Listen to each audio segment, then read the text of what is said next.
My brother's bad choices led to the worst night of our lives. He started hanging out with the wrong crowd after dropping out of school. Mom was worried sick because he'd come home at 3 a.m., carrying expensive stuff he couldn't afford on his part-time job. Designer clothes, new phones, gold chains. We knew something wasn't right, but he'd get angry whenever we asked. One night, while he was out, I found a huge duffel bag hidden under his bed. Inside were dozens of phones still in their boxes, with price tags from different stores. I knew right away they were stolen. My hands were shaking as I loaded them into my car and drove to the police station. When my brother found out, he completely lost it. His face turned ghostly white. He screamed that those weren't his. He was just holding them for someone. He had to pay $25,000 to replace them, or else. You don't understand what you've done, he kept saying, pacing like a caged animal. 3 days later, Mom called me crying so hard I could barely understand her. My brother was in the hospital. They found him beaten half to death behind an abandoned warehouse, zip-tied to a chair. His left leg was shattered in 3 places. Through tears, he told me the guys he was working for did this as a warning. They said next time would be worse. They wanted me to know exactly what would happen if I ever lost their stuff again, he whispered. That night changed everything. My brother moved across the country to start fresh. Now he works as a youth counselor, helping kids avoid the same mistakes that almost cost him his life. He says turning in those phones saved him from an even darker path. How did you trick your entire high school? Our high school newspaper was completely dysfunctional. Not the writing, but the oversight. Articles went straight from student editors to printing with zero verification. My friend Jake and I discovered this power by accident when we jokingly submitted a satirical article about the cafeteria serving gourmet French cuisine next week and watched in disbelief as it appeared on the front page. That's when we hatched our plan. Operation Celebrity Visit. We crafted an elaborate article announcing that a famous musician who'd grown up in our town was returning for a special assembly to discuss his career path. We included realistic details, the 2 p.m. assembly time, limited seating, bring questions for the Q&A. With trembling hands, we submitted it to the newspaper Dropbox. Sure enough, the edition came out. Special assembly. This Friday, celebrity musician returns. We figured a teacher would immediately question it. None did. By Wednesday, our music teacher was preparing student performances to showcase. By Thursday, the auditorium manager was arranging special seating. We were in too deep to confess. Friday afternoon, 500 students packed the auditorium with notebooks and phones for autographs. Several teachers showed up with prepared introduction speeches. The moment of truth arrived when our principal walked in looking confused, asking who coordinated with the musicians' management team. Students looked at teachers looked at administration, the AV club who'd set up special lighting looked at everyone. Then the back door opened and our vice principal walked in with someone, the actual musician. Turns out he really was in town visiting family, and she'd reached out on a whim after seeing the article. We spent the assembly listening to an amazing impromptu talk, while various administrators each assumed someone else had originally organized it.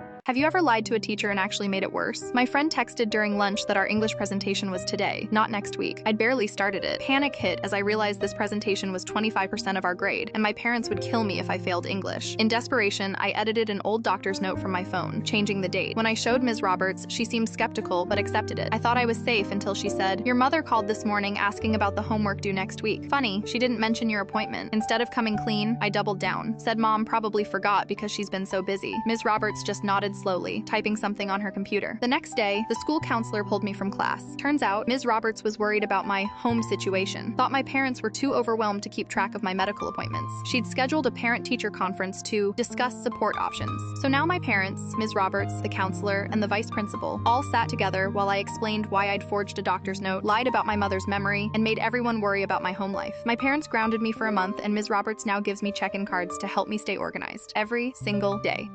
Waiters, have you ever had to call the cops on your table? I work at an upscale steakhouse. 6 executives came in, their ringleader in his 50s, Rolex, $1,000 suit, arrogant smile. They ordered expensive wine, commenting on my appearance while ignoring their female colleague. When she stepped away, they leaned in, snickering. The ringleader placed his phone on the table facing her chair. When she returned, he covered it with a napkin, but the recording light was still blinking. Later, I found her crying in the restroom. She showed me her phone. They'd been secretly recording her, making comments about initiating her at their hotel. My manager wanted to handle it discreetly since they were important clients. I texted our ex-military chef instead. Chef approached their table. The ringleader snapped, "Get back to the kitchen." Chef played the group chat audio. The restaurant went silent. Diners turned to stare. "Do you know who I am?" the ringleader growled, standing up. "Don't care. Police are coming," Chef replied. The man swung at Chef. Big mistake. Chef had him pinned when officers arrived. Turns out he was on probation for harassment. They took him out in handcuffs. The woman still dines with us. Those executives? All fired. Sometimes justice gets served with dessert. Have you ever caught someone secretly recording your child? I noticed him every Tuesday at the playground next to our school, phone in hand. Same bench, same time, right when classes let out. At first, I thought he was waiting for his own kid, but I noticed how his phone was always pointed at the playground, never at his screen. The first day, I just watched. Second day, took photos. By the third day, I saw the pattern. He'd hold his phone like he was texting, but his camera was always facing the kids. When I reported it, the police said they couldn't do anything since he was on public property. He hasn't broken any laws yet, they said. Days turned into weeks. He got bolder, wearing different disguises. Sometimes a business suit, sometimes work clothes. Other parents noticed too. We took more pictures, but still no help. Then he started asking kids their names as they walked past. That's when one mom recognized him from her daughter's soccer practice across town. 5 of us parents made a plan. Next Tuesday, we surrounded his bench, phones out, recording everything. "Nice camera work," I said loudly. "Want to show us what you're filming?" He tried running, but there was nowhere to go. Just angry parents with cameras of their own. Police found dozens of videos on his phone. He'd been filming at our playground and 3 other spots around town. The videos were labeled with children's names, schedules, even what they wore. My son's videos were there too. Now he's in jail, and our playground has a rotating group of parent volunteers. Every afternoon, you'll find us there, watching. 2 more creeps have tried since then. Both ran when they saw us filming, because predators hate when you turn their own game against them. Sometimes the scariest thing for a predator is a parent who knows exactly what to look for. What is your child child's school done that got you so mad you went in and read the riot act to the teacher or principal? My daughter called from school saying she'd been suspended for fighting. She wouldn't say much,